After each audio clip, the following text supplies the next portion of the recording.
When I was young, I broke one of my mom's really expensive perfumes. Even though I was a child, I knew how bad of a situation I was in, and even hid in my relative's house. My mom found me, of course, and gave me the usual Asian belt treatment. She would then hold my hand and say, "Your hands are the hands that destroy. Everything you touch, you will ruin."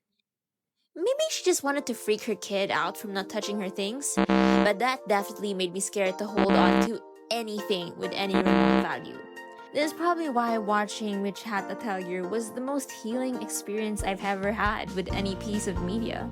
Coco, our main character, literally casted forbidden magic, freezing her mom and the surrounding environment.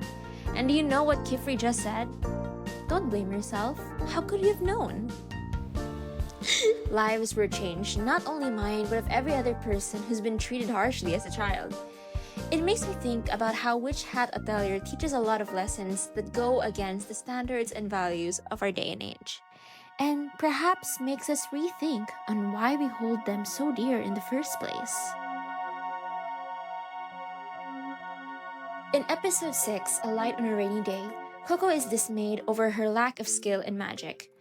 Kifri, sensing this, takes her out of her study and into the kitchen, where he teaches her how to use magic and cooking. He eventually encourages her to seek magic she can use in her daily life. While a simple scene, it shows how Kifri is a teacher that pays attention to his apprentices. He knows that Coco is a witch that is interested in using magic to help people, so it would make sense for her to polish her magic through these practical ways, rather than purely from a textbook. We've all been like Coco before, lagging behind our peers, finding ourselves in a rut with our lessons. The difference is, in these instances, we're either called dumb, lazy, and advised to just work harder. Moments like this show us that perhaps what most people need is a different approach, or even more importantly, a teacher who understands. Of course, the education system we have today is more focused on producing workers within a strict timeline. Hence, the understanding or patience exercised in Witch Hat Atelier can't be done much in the real world. That's not to say we shouldn't critique the well-accepted notion of just working hard, not only on students, but on people in general. In episode 7, Who is Magic For?, we see a much more direct confrontation to this narrative. Here, Agot is frustrated with her perceived lack in progress, and sees an incident in a bridge as an avenue to prove her capabilities. Olrogyo, however, directly tells her that this isn't the time or place for that kind of motive, and instead advises her to think about why she uses magic in the first place. Despite meaning well, Agot interpreted this as being seen as useless, and I see this tendency being repeated in real life as well, where every challenge faced is treated as a test of one's capabilities, of one's ego.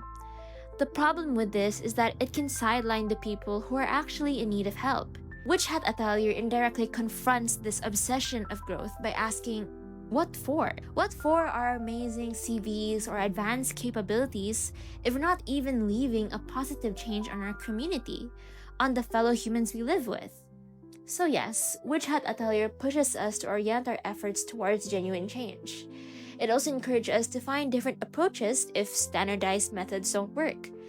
But it also makes sure to remind us to not work too hard, which sounds quite blasphemous in the age of hustle culture. In episode 9, A Nightmare Stained in Black, Tatia and Nietzsche tell sleep-deprived Coco and Kifri that overdoing it is bad, and good magic comes from good sleep. I want to focus on the second statement and invite you to see magic as a placeholder for our labor. With an economic system focused solely on output, labor often feels like something we do rather than something that flows from us. But isn't that the same? Not exactly. The first sounds like a task to be fulfilled. The second is an energy that comes from you. We often operate with the first statement, hence why we treat sleep or self-care as secondary. Maybe when we're doing any output, such as schoolwork or a job, we should see it as energy flowing from oneself, which would enable us to see the vitality of taking care of oneself before doing any work. In other words, by not just focusing on the output, but also the process of it, we can evaluate how good of an output it is. How good can something be if it was built from stress and pain? Of course, life is a bit more complicated than that. There will always be instances where we have to pull off extraordinary things in unideal circumstances. But isn't it insane how we could draw such a complex thought from a simple statement? That's perhaps the beauty of Witch Hat Atelier, with how it challenges long-standing standards so simply and so gently. We all have our flaws.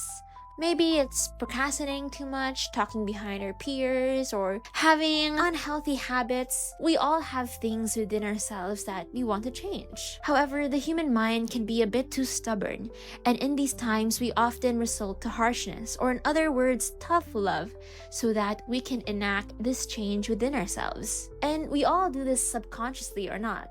Have you ever seen an annoying kid in a grocery store and just wanted to scream at them to just shut up? But Witch Hat Atelier shows us another way, which is the way of gentleness. Now, being gentle has quite a bad rep on our contemporary society because it's seen as an out for people to repeat their mistakes. I don't know about other parts of the world, but in my Asian community, being gentle apparently generates lazy and rude kids.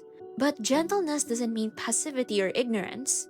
In episode 11, A Nightmare Stained Black, Richa consistently expresses her disdain with tests or anything forced upon her.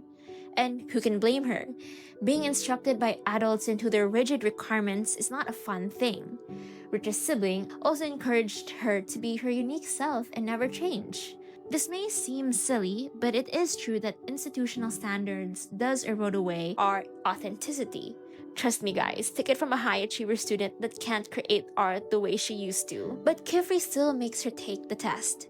Not in the forced, screaming, or scolding kind of way, but by telling her that what she can learn from this test can help her in living the life she truly wants. He doesn't tell her to take the test because she just has to or because he says so. Instead, he understands where she is coming from and explains the importance of this test to her goal.